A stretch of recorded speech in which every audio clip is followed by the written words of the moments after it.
महापालिका निवडणुकीत संभाजी आरमारला 2 जागा देऊन भाजपनं दिलेला शब्द पाळावा, अन्यथा येत्या 2 दिवसात संभाजी आरमार कोणत्या पक्षासोबत जाणार याची भूमिका स्पष्ट करणार असल्याचं संस्थापक अध्यक्ष श्रीकांत डांगे यांनी सांगितलं।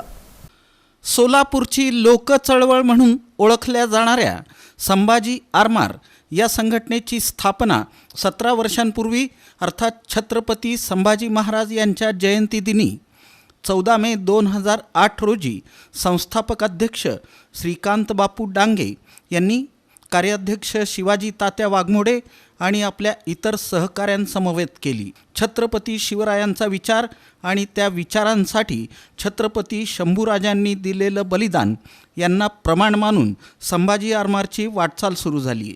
न्यायाला आधार, अन्यायाविरुद्ध तलवार हे ब्रीदवाक्य धारण करण्यात आलं।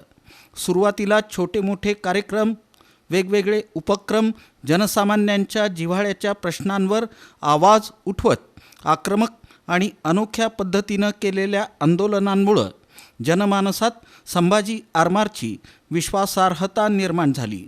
सोलापूर शहर जिल्ह्यासह राज्यभर उत्स्फूर्तपणे संभाजी आरमारच्या शाखा स्थापन होत गेल्या। सर्वसामान्य जनतेचा वशिला म्हणजे संभाजी आरमार अशी नवी ओळख निर्माण झाली। आता संभाजी आरमारनं महानगरपालिका निवडणुकीतही एंट्री करण्याची तयारी केली आहे। शहराची कोणतीही निवडणूक असो, प्रत्येक वेळेस शहराचं हित पाहून पाठिंबा दिला। मागील विधानसभा निवडणुकीत भाजपला पाठिंबा दिला।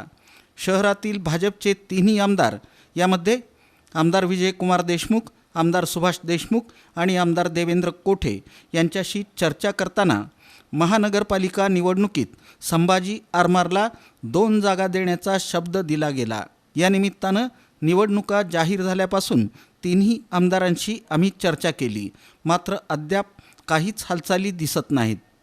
दिलेल्या शब्दाप्रमाणे भाजपनं आम्हाला 2 जागा देऊन उमेदवारी द्यावी, अन्यथा येत्या 2 दिवसात संभाजी आरमार आपली भूमिका स्पष्ट करणार असल्याचं संस्थापक अध्यक्ष श्रीकांत डांगे यांनी सांगितलं। संभाजी आरमारच्या कार्यकर्त्यांची इच्छा आहे की आपण देखील महापालिकेमध्ये नगरसेवक म्हणून निवडून गेलं पाहिजे। त्या दृष्टीने आम्ही विधानसभा निवडणुकीच्या वेळेस भारतीय जनता पक्षाला सक्रिय पाठिंबा दिलेला होता आणि हा पाठिंबा देत असताना संभाजी आरमारच्या 4 निष्ठावंत कार्यकर्त्यांना नगरसेवक पदाची संधी त्यांनी द्यावी अशी एक अट आम्ही ठेवली होती। भारतीय जनता पक्षाच्या त्या उमेदवारांनी, सुभाष बापू देशमुख असतील, देवेंद्रदादा कोठे असतील, या सगळ्यांनी संभाजी आरमारच्या भूमिकेबद्दल सहमती दर्शवली होती। त्या दृष्टीने संभाजी आरमारने देखील आज त्यांच्याकडे तशी मागणी केलेली आहे, मात्र अद्यापपर्यंत त्या विषयावर कोणताही निर्णय झालेला नाही। दुसरीकडे संभाजी आरमारचे कार्यकर्ते कुठल्याही परिस्थितीत यावर्षी निवडणूक लढवायची अशा मानसिकतेत आहेत। त्यामुळे संभाजी आरमारच्या वतीनं भारतीय जनता पक्षाच्या या सगळ्या नेतृत्वाला आमचे एक आव्हान आहे की त्यांनी दिलेल्या शब्दाप्रमाणे संभाजी आरमारच्या कार्यकर्त्यांना संधी द्यावी। चांगले कार्यकर्ते सोलापूर महानगरपालिकेमध्ये निवडून जाण्यासाठी त्यांनी संभाजी आरमारला सोबत घेणं गरजेचं आहे अशी आमची भावना आहे।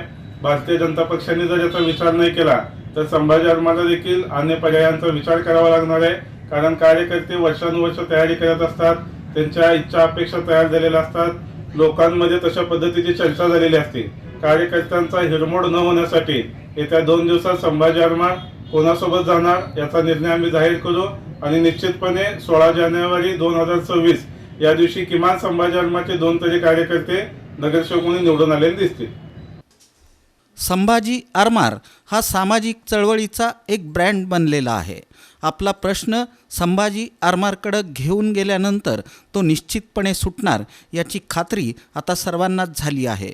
संभाजी आरमार सोलापूर शहरापासून ते राज्यभर विस्तारलेली संघटना आहे।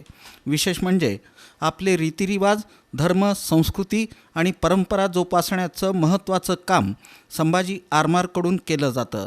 दसरा दरबार असो किंवा स्मशानभूमीत साजरी केली जाणारी दिवाळी असो, ही संस्कृती आणि धर्म जपत अन्यायाविरुद्ध आवाज उठवणं हा संभाजी आरमारचा वैचारिक पिंड आहे आणि हीच खरी शिवविचारांची चळवळ आहे।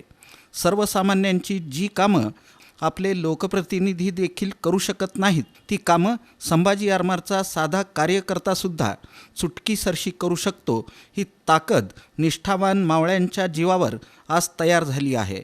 आणि म्हणूनच संभाजी आरमारनं पालिका निवडणूक लढवण्याचा निर्धार केला असून भाजपनं दिलेला शब्द न पाळल्यास 2 दिवसात पालिका निवडणुकीत कोणत्या पक्षासोबत जायचं हे ठरवणार असल्याचंही श्रीकांत डांगे यांनी सांगितलं.